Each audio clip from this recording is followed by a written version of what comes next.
ایماندار دودھ والا۔ ایک گاؤں میں احمد نام کا ایک دودھ والا رہتا تھا۔ وہ روز صبح سویرے اٹھتا، اپنی گائے کا دودھ نکالتا اور گاؤں کے لوگوں کو تازہ دودھ پہنچاتا۔ احمد کی ایک خاص بات تھی، وہ کبھی بھی دودھ میں پانی نہیں ملاتا تھا۔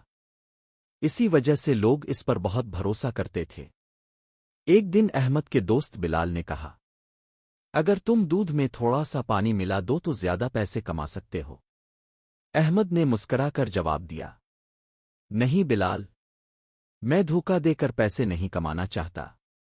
کچھ دن بعد گاؤں میں ایک نیا دودھ والا آیا۔ وہ سستا دودھ بیچتا تھا، لیکن وہ دودھ میں پانی ملاتا تھا۔